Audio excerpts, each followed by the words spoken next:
Okay, and we're off at the site of Sagalossos. Just to take a little bit of bearing here. It is a pretty amazing mountaintop site.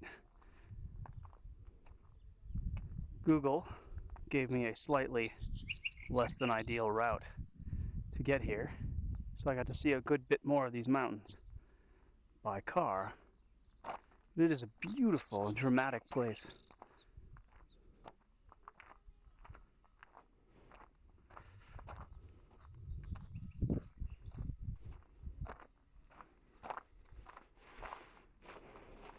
Those are the imperial baths according to the map. We're going to take a tour up through the site, around, and on the great colonnaded street, which I think will be very interesting.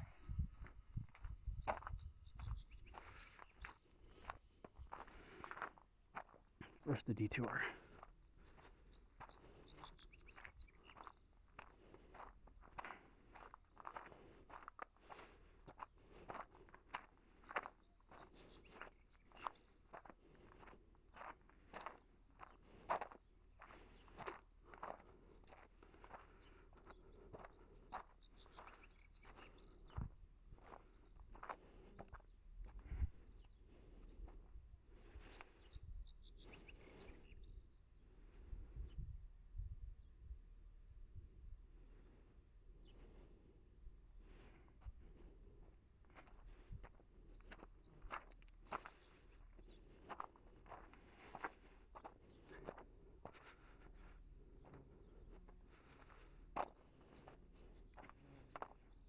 I'm being circled by some type of bee.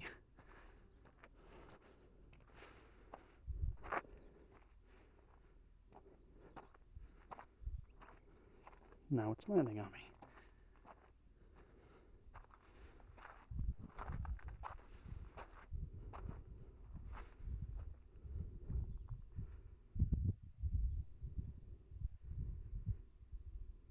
It's hard to tell exactly what these structures are, but their sizes somewhat suggest that they are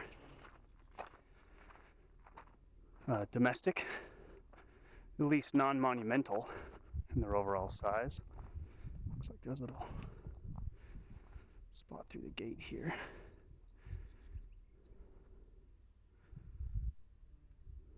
I don't think I actually need to go in there, so I'll get yelled at on my first attempt to come to the site.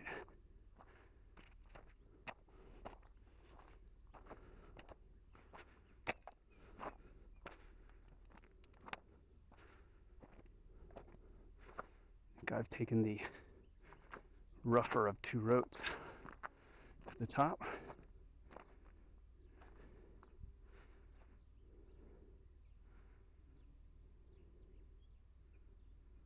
Probably along the street frontage where we're standing here. Looks like perhaps an entranceway into the building consisting of multiple levels.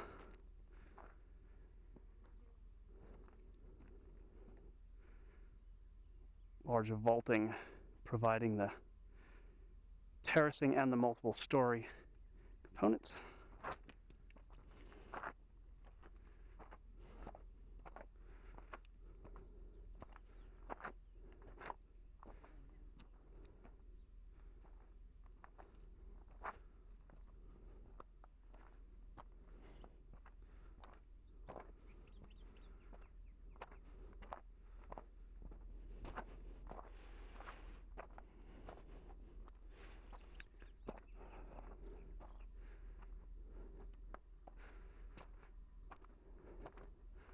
There's something just so compelling, so romantic about these sites. Nestled in the mountains, desolate,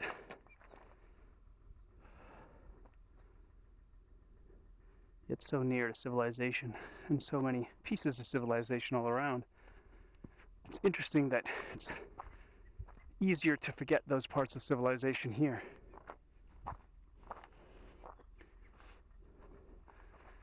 Might be that it's giving me half the sensation as though I'm on some kind of hike rather than an archaeological research project.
Wow.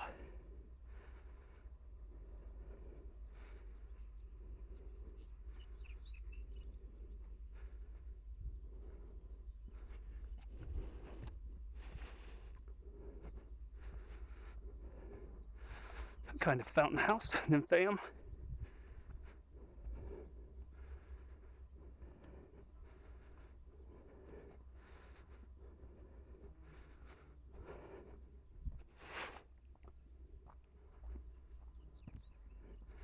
Ah, very interesting.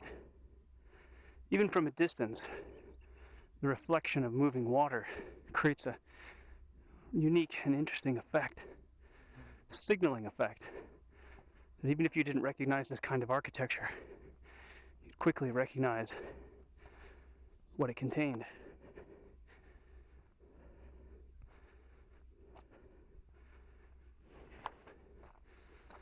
It's a great central basin, which would have overflowed into a pool. You see the overflow point worn through, if not cut through. Set of steps leading down.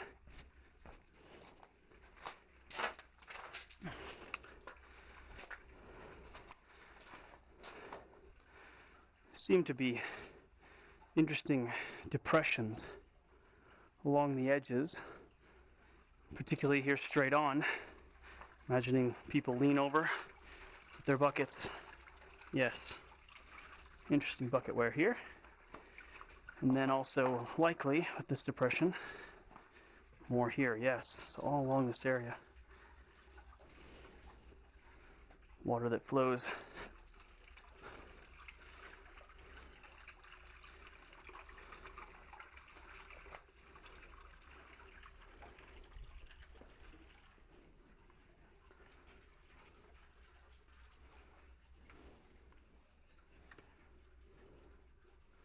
It's tempting to, oh, it's cold. Oh, it feels good.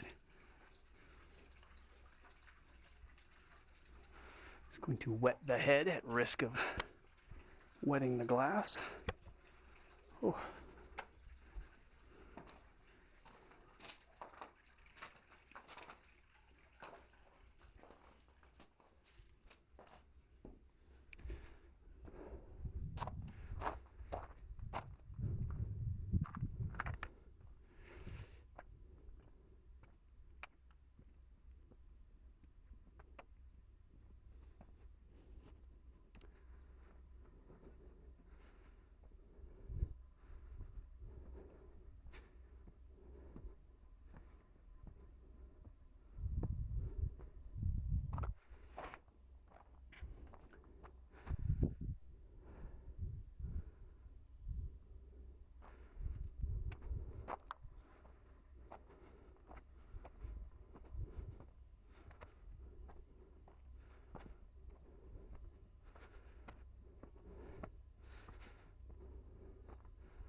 tumble.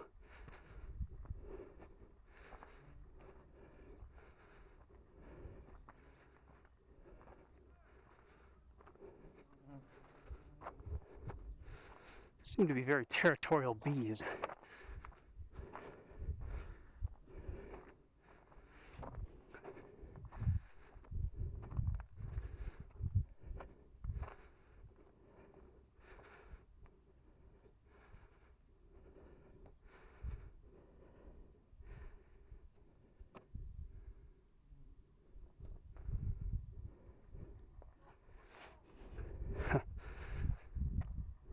Wow. You're considerably far up in this building. Seem to have put log holes at waist level.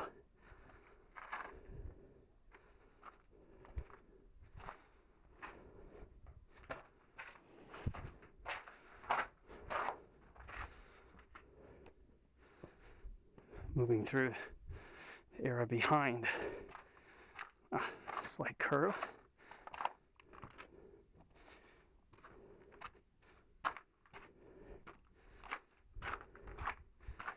And then, wow.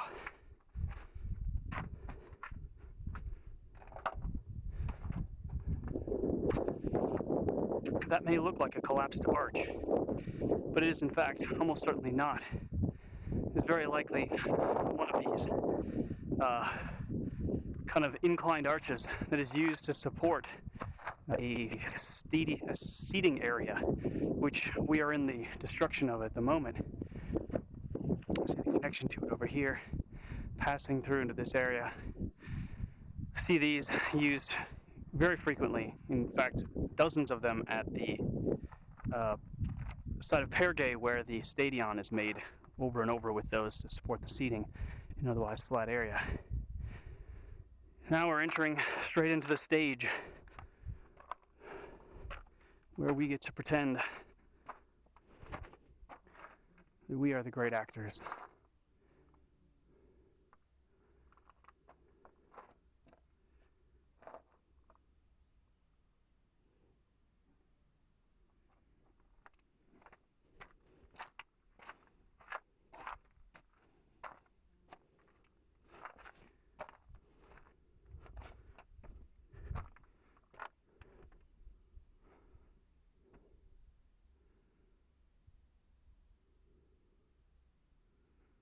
Silence but for the flies and me.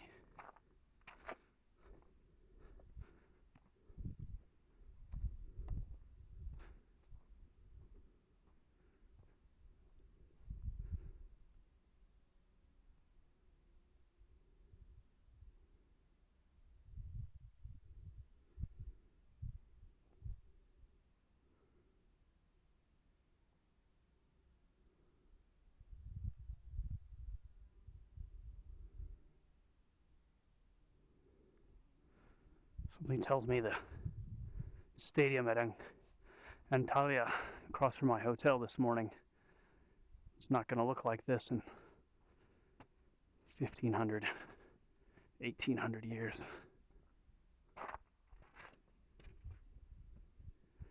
That looks insecure.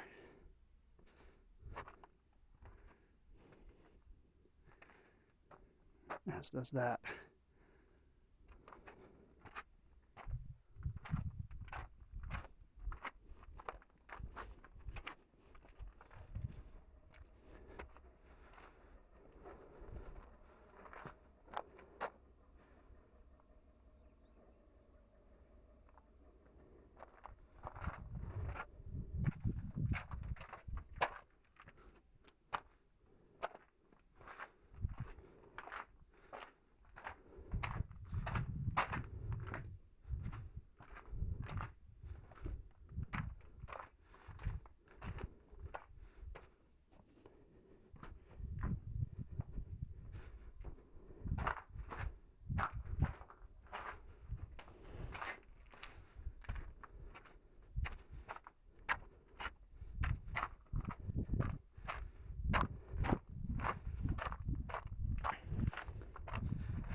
off to the rest.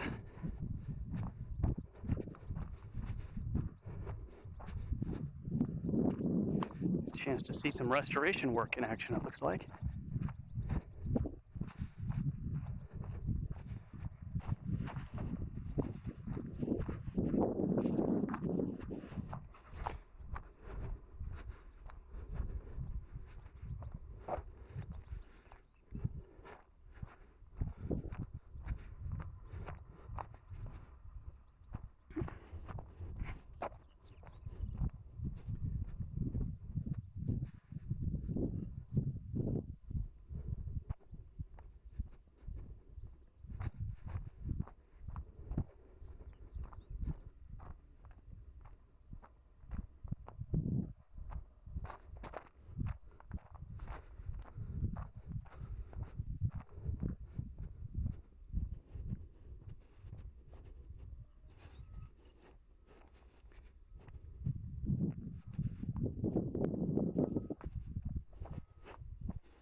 Getting some ideas about how to use these videos in teaching. Seem to be a lot of similarities so far amongst these sites. Unsurprisingly, they're Roman cities of the same part of Turkey. But there are also some differences that are important amongst themselves. Could be period-based, could be culturally based, could be geographically based, such as being here at Sagalossos versus being at Pergay or being at Aspendos, two kind of plateau top cities, or Side, right on the sea. I'm thinking also, on the cultural side, that the Romans of France will be distinctly different as well. And making those questions open-ended, trying to get students to engage with what they see, will be useful and interesting. Will take some thought and some specific questions that are not yet clear.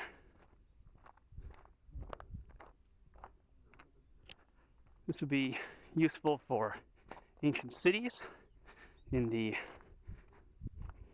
late Roman period, but also Roman archaeology, if we talk about the provinces, or even a course on Roman provincial archaeology when I decide to make a new course.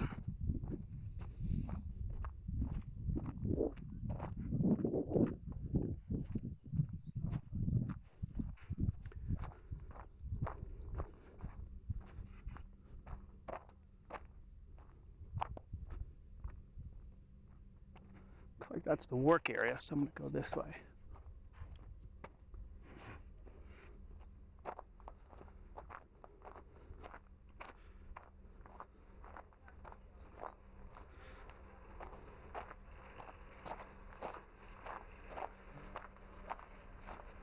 Huh. Excavation along with conservation, it looks like. Scaffolding work. Wow, there's a great fountain down there. Oh, here's a street. Beautiful. And they're excavating it. Results of that will be fascinating when they come out. You can see the drain cut through, leading downward, probably to the same system that's going to empty that fountain. I'm going to have to go back down there.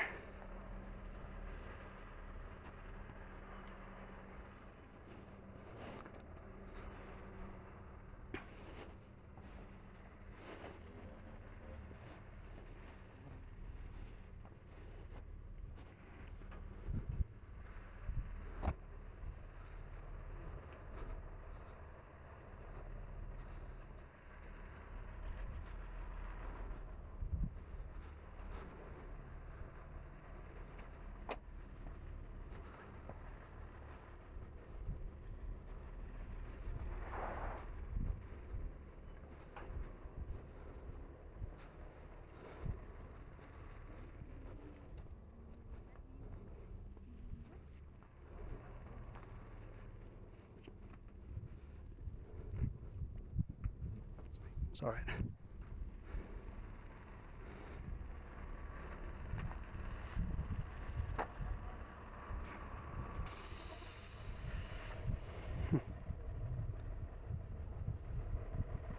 It's like a bulletarian, a square-shaped. Maybe they call that the Odeon. Wow. It is possible to visit down there, which I shall do.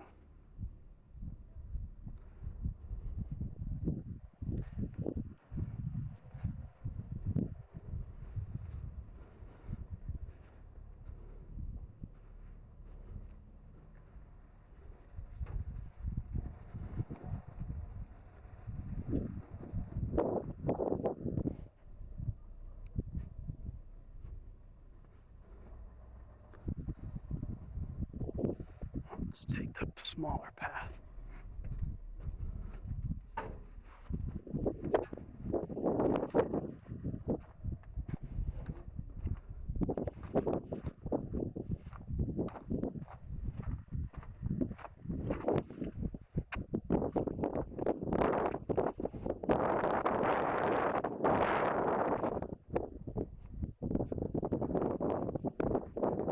That's Colonnade Street.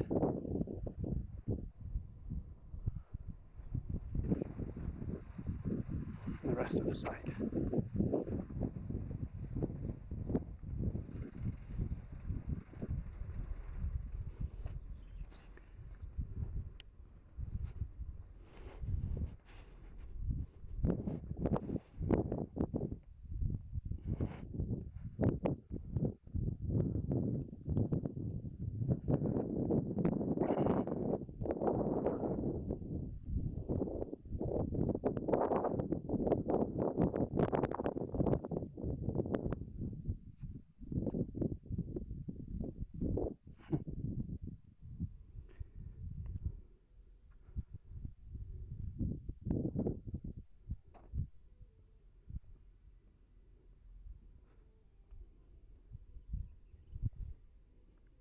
Wow, some caves.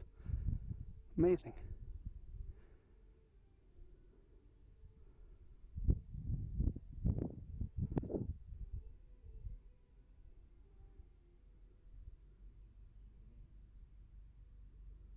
Rather, tombs, of course, but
interest of time, I think I'll zoom down and just video this, but maybe I'll have to come back up to see it.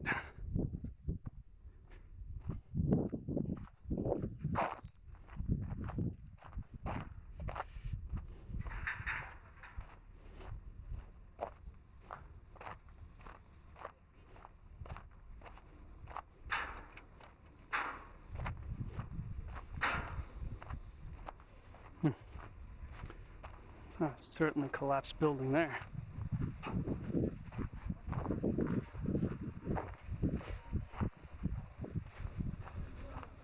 Cordoned it off into sections, roughly.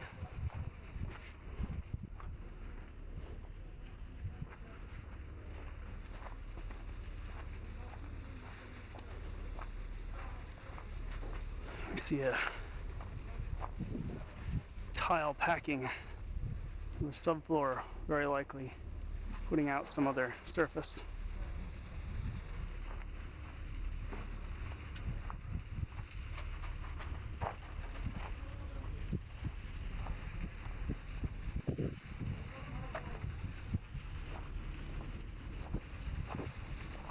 Here's that drain. Coming down possibly at a later time. It doesn't seem to fit well with this fountain or this open area.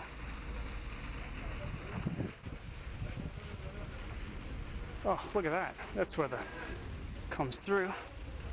Gorgeous. Stone is moving a little bit. Let's go check these guys out.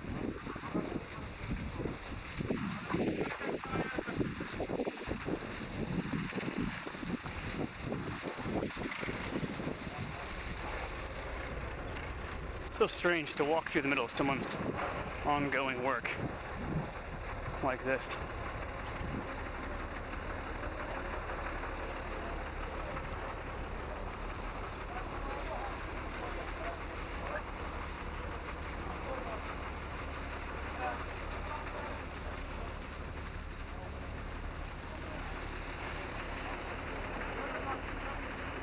It really is a beautiful building.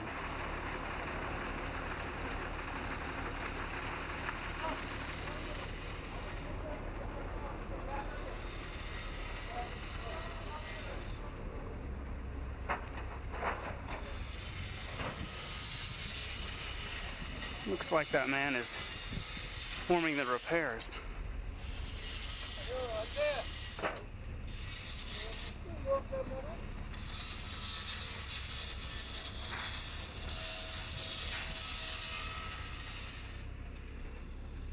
That archway must be the path into the city. The path into this space, at least.